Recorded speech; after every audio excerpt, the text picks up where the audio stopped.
personne-là n'a plus le contrôle sur toi. Cette chose-là n'a plus le contrôle sur toi. Cet événement n'a plus le contrôle sur toi, ma lumière. Tu te dois, pour toi et pour ton Seigneur, d'être une lumière. Bonjour mes lumières, j'espère que vous vous portez bien. Si vous avez suivi la première vidéo, c'était une vidéo qui vous donnait les informations de savoir pourquoi vous n'arrivez pas à reprendre le contrôle de votre vie et surtout le contrôle de votre esprit. Je ne récapitulerai pas tout ce que j'ai dit parce qu'il y a beaucoup d'informations que je vais donner dans cette vidéo. Donc, pour ceux qui n'ont pas suivi la première vidéo, je vous renvoie à regarder la vidéo, la première partie qui vous parle de comment reprendre le contrôle de son esprit.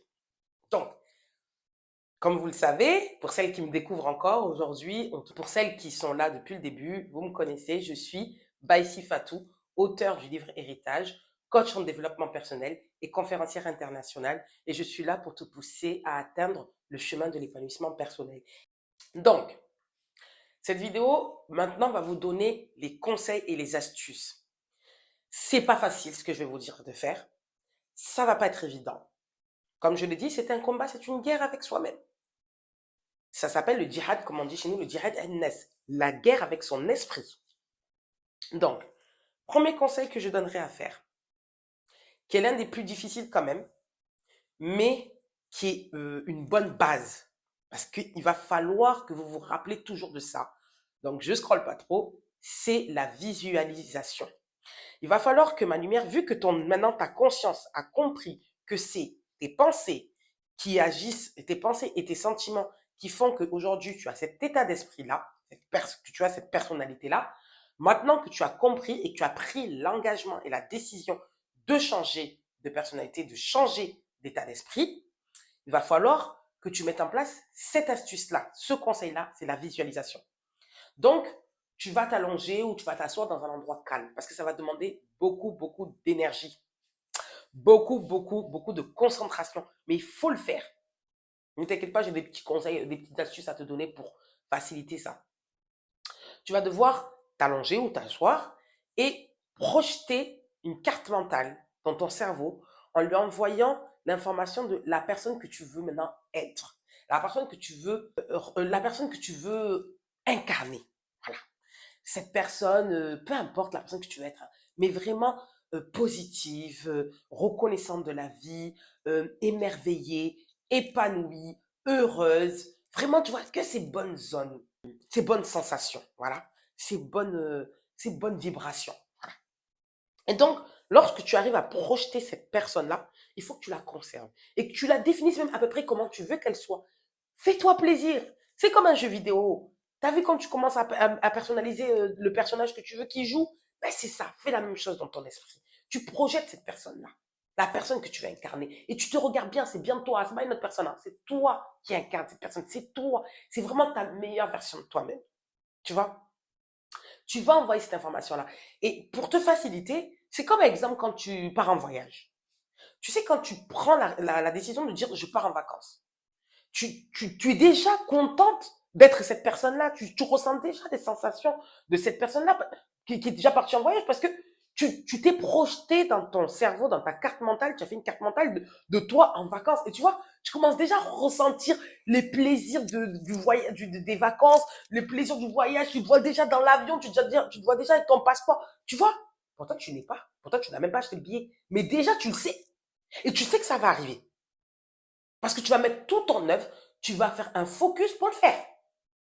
Ton esprit et ton attention seront tout sur ce projet-là. Eh ben, c'est la même chose que tu vas faire sur ta nouvelle version de toi.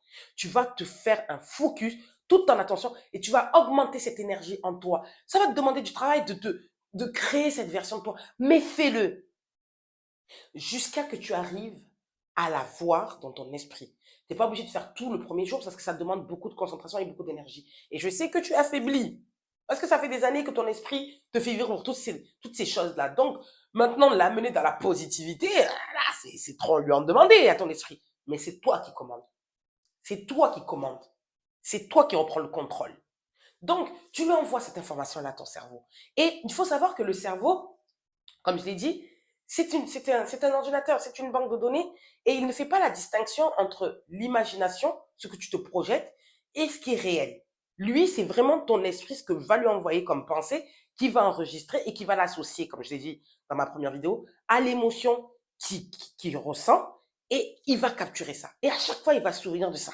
À chaque fois. Et plus tu reviens dans la visualisation, plus tu fais cette méditation-là, tu t'assois et tu te projettes et tu essayes d'incarner cette personne-là, tu verras que plus tu le fais, plus ton comportement, comme je l'ai dit, c'est le langage de nos pensées et nos sensations, va commencer à avancer vers cette nouvelle version.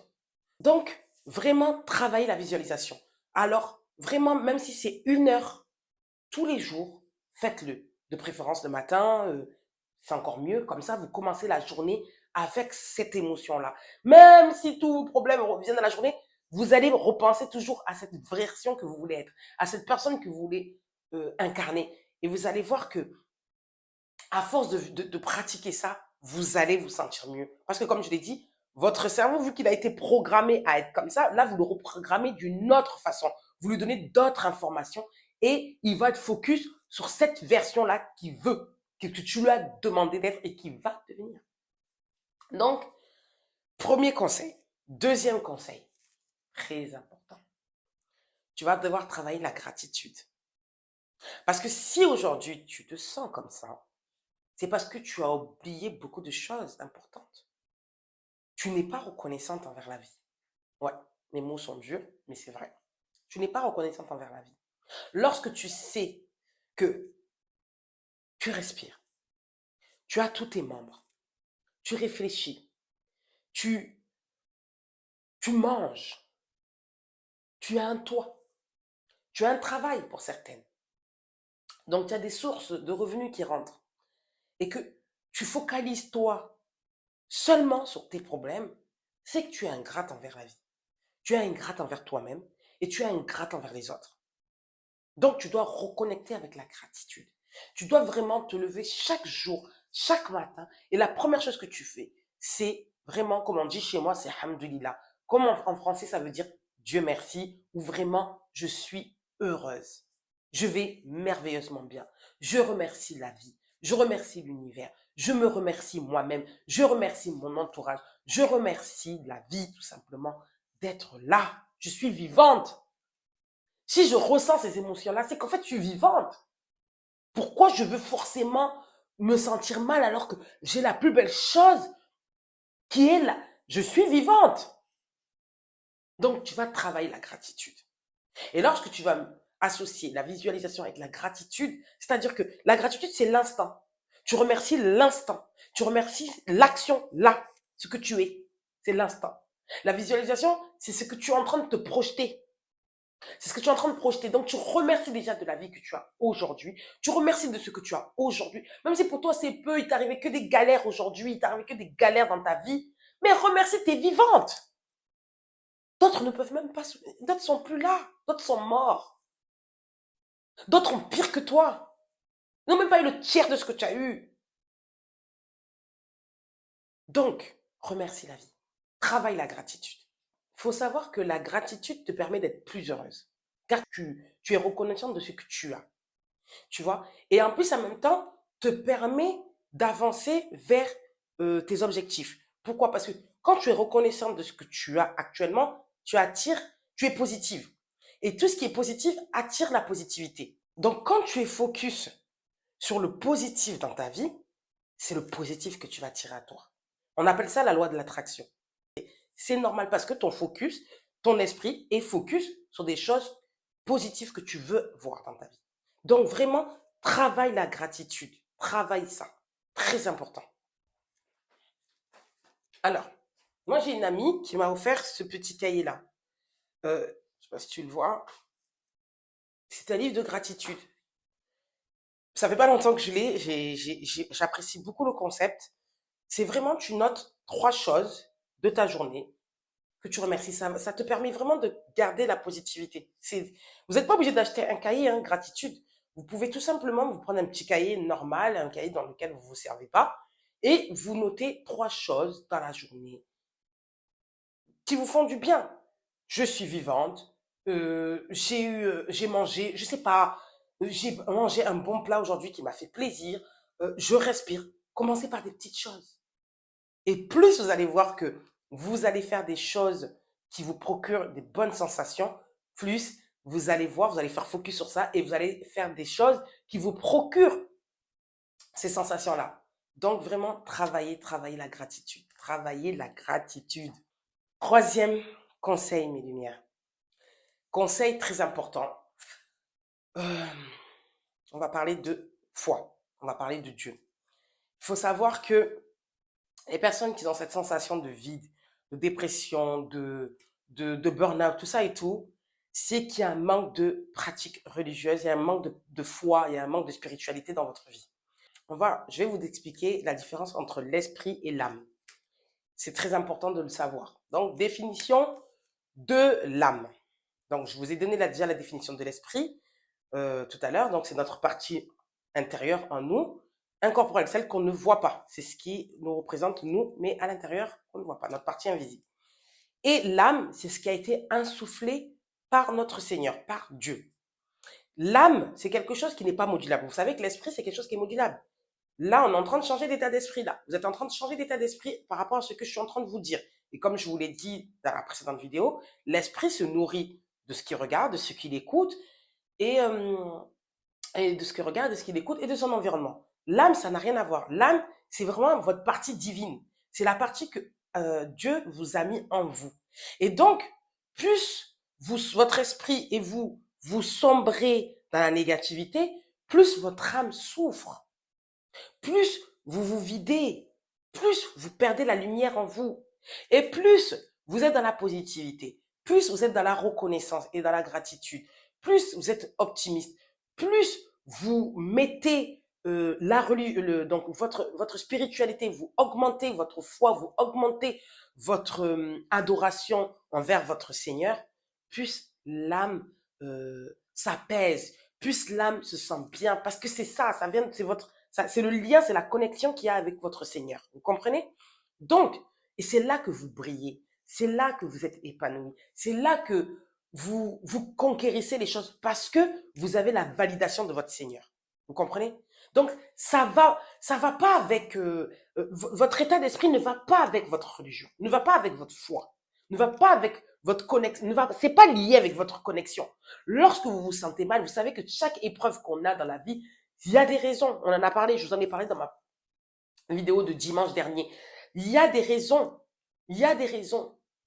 Donc, lorsque vous faites le choix, peut-être inconscient, de laisser votre vie sur le bas-côté et de laisser une chose ou une personne prendre le contrôle de votre vie, vous êtes en train de perdre votre connexion avec votre Seigneur. Vous êtes en train de perdre la foi. Et vous êtes tous venus pour une raison. On est tous là pour une raison. On est tous nés pour accomplir une mission de vie. Et toi, tu es en train de mettre ta vie en stand-by pour ça. Tu es en train de dire quoi? Qu'est-ce que tu envoies comme signal à ton Seigneur? Tu es en train de lui dire que tu n'es pas apte à accepter la mission qu'il t'a donnée. Et que tu ne crois pas en lui. Que tu n'as pas confiance en lui. Alors que si tu as mis cette épreuve-là, c'est qu'il y a une raison. Donc, il faut que tu pratiques la religion. Il faut que tu pries. Il faut que tu crois en Dieu. Quand je dis religion, c'est pas forcément, tout dépend, chacun est comme il est. La religion qui croit, ça c'est chacun. Moi, je suis pas là pour parler de religion, mais je suis là pour vous rappeler que vous avez une âme et que si aujourd'hui vous vous sentez vide et que vous ressentez toutes ces émotions négatives, c'est parce que vous n'avez pas mis assez votre confiance envers votre Seigneur. C'est la base. Et que si vous voulez vous sentir bien, si vous voulez que votre esprit et votre conscience soient main dans la main, il faut nourrir votre foi. Il faut vous nourrir votre adoration vers votre Dieu. Il n'y a pas de solution. Sans croyance envers votre Seigneur, vous aurez une vie malléable, une vie de tristesse, une vie de vide. Et c'est ce que je ne vous souhaite pas. On est des lumières. Et notre lumière, c'est ce qui ressort de notre âme, c'est ce qui ressort de notre esprit, c'est ce qui ressort de nous pour pouvoir impacter les autres, pour pouvoir être un espoir pour les autres, pour être quelque chose de positif pour les autres. Mais vous êtes des personnes qui vous faites fuir les gens. Parce que qui aime s'approcher des gens sombres? Qui aime s'approcher des gens négatifs? Remarquez bien une chose, mes lumières. Vous pouvez être avec une personne parce que vous ne vous sentez pas bien et cette personne-là est tellement positive, tellement elle rayonne que quand vous vous sentez avec elle, vous vous sentez bien. Donc là, je vous explique un truc. Vous faites un partage d'énergie. Mais plus vous continuez à rester dans cette énergie-là, dans cette fréquence négative, et que vous fréquentez cette personne-là, vous êtes en train de lui voler son énergie. Vous êtes en train de lui voler son énergie. Vous êtes en train de la puiser. Vous puisez ses ressources. Et donc, quand cette personne-là, si elle se rend compte que vous êtes en train de lui faire ça, parce que je suis là, vous êtes là, moi je suis là toute la journée, non, mais je me sens pas bien, c'est pas bien, moi si, moi ça, moi si, moi ça. Elle est là, elle te donne des conseils, elle te motive, elle te donne, mais une fois, deux fois, trois fois. Mais si c'est quelqu'un qui n'est pas consciente de ça, tu vas la sombrer avec toi. Vous allez sombrer ensemble. Tu l'as pourri, tu l'as enlevé toute son énergie. Ou bien cette personne te fuit, si elle est consciente que tu es toxique pour elle. Donc, vous perdez votre entourage comme ça. Vous perdez votre foi comme ça. Vous diminuez votre foi. Parce que ça diminue. Ça diminue votre foi. Travaillez ça. Mettez-vous dans votre tête que vous devez être reconnaissante de ce que vous avez. Et vous devez vous battre pour votre vie. Vous avez l'obligation de vous battre pour vous-même. Donc, lorsque vous êtes dans cet état d'esprit-là, vous êtes en train de noircir votre âme. Et lorsque vous êtes dans cet état de positivité, de optimisme, de reconnaissance, vous êtes en train de illuminer, votre âme illumine, vous brillez. Qui n'a pas envie de briller? Qui n'a pas envie d'être heureuse? Seule une personne qui a envie d'être maudite. Tu n'es pas maudite, ma lumière. Tu n'es pas maudite, ma lumière. Tu as le droit d'être heureuse comme tout le monde. Tu as cette responsabilité même tu as cette responsabilité de te rendre heureuse. Tu as les cartes en main. Tu as la possibilité de réussir ta vie. Tu as la possibilité d'être heureuse. Mais reprends le contrôle de ton esprit. Reprends le contrôle de ta vie. Tu ne pourris pas. Tu ne vas pas pourrir. Il ne va pas gâcher ta vie ou elle ne va pas gâcher ta vie. Cette personne-là n'a plus le contrôle sur toi. Cette chose-là n'a plus le contrôle sur toi. Cet événement n'a plus le contrôle sur toi, ma lumière. Tu te dois, pour toi et pour ton Seigneur, d'être une lumière, d'être une personne qui incarne la positivité, la foi. Tu n'as plus d'excuses aujourd'hui. Si je m'écoute, si je t'écoute, je devrais être la personne la plus malheureuse du monde. Je ne serais pas là même à faire cette vidéo pour vous, pour toi, ma lumière. Mais si moi j'ai réussi, tu peux le faire. Pourquoi eux, ils seront heureux et toi malheureuse? Pourquoi eux, ils ont le droit de réussir et toi, tu échoues? C'est toi qui prends le contrôle de ta vie. C'est toi qui es la lumière dans ta vie. C'est toi qui es le miracle de ta vie. Il faut que tu le saches. Tu peux le faire. Tu peux changer ta vie. Ce n'est pas la fin du monde. Tu as beaucoup de choses à accomplir. Arrête de perdre ton temps. Ne joue plus avec ton temps.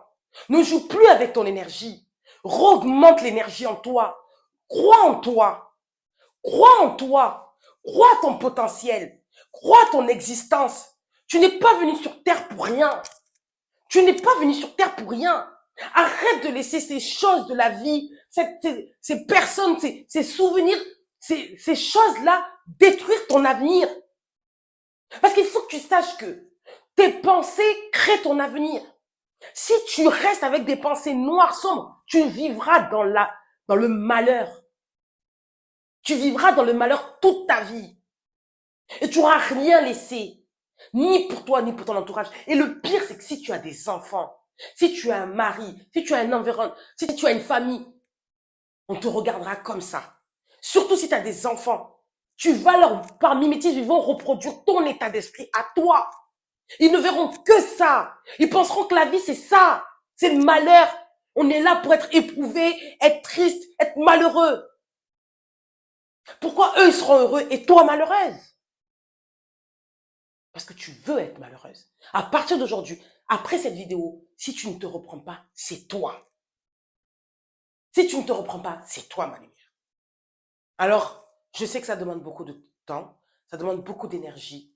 Et je suis là, ma lumière. Je suis passée par là. Crois-moi, je suis passée par là. Ça a été des épreuves difficiles, très difficile.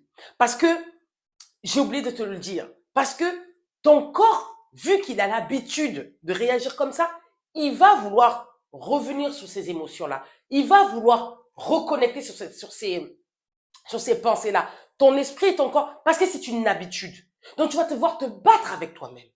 C'est toi qui prends le contrôle de ton esprit et de ton corps. C'est toi. C'est pas ton esprit. Ton esprit, il te suit ce que toi tu veux, ce que tu lui donnes comme information. Si tu prends la responsabilité et l'engagement de changer ta personnalité, de changer ton esprit, il va changer. Comme je l'ai dit, ton esprit est modulable. Si tu ne veux plus être une mauvaise personne, si tu ne veux plus être malheureuse, si tu ne veux plus être dépressive, c'est toi qui prends les commandes de ta vie. Et tu fais en sorte de faire des actions, d'expérimenter, d'aller dans des endroits, de fréquenter des personnes, mais surtout de vouloir changer ta vie. Tu n'as plus le choix. J'ai un accompagnement de 3 mois pour les personnes qui vivent ce genre de situation-là. Où j'accompagne ces hommes et ces femmes, parce que ce n'est pas que des femmes que j'accompagne pour ça, à changer leur état d'esprit, à changer leur vie. Si tu as du mal toute seule ou tout seul à voir les choses comme ça, parce que c'est un vrai combat avec soi, je suis là pour t'accompagner, ma lumière. Je suis là pour t'accompagner, ma lumière. Je suis là pour t'accompagner. Prends contact avec... Mes coordonnées sont dans la description de cette vidéo. Prends contact avec moi et prends l'engagement et la décision de vouloir changer ta vie. Il y a des personnes qui peuvent t'aider. Il y a des personnes qui peuvent t'aider et je suis là pour t'aider, ma lumière. Pour toutes les personnes qui souhaitent avoir le livre héritage, vous trouverez aussi le lien du site internet du livre héritage. Un livre qui part avec vraiment, le livre part très très vite. Je suis très fière de ça parce que je suis une femme qui a pris la responsabilité de vouloir changer ma vie et de ne pas rester sur les événements choquants ou les épreuves que j'ai pu avoir difficiles. Je suis une femme qui est au maître et au commandes de ma vie. Et j'incarne l'épanouissement, j'incarne la positivité, j'incarne l'espoir.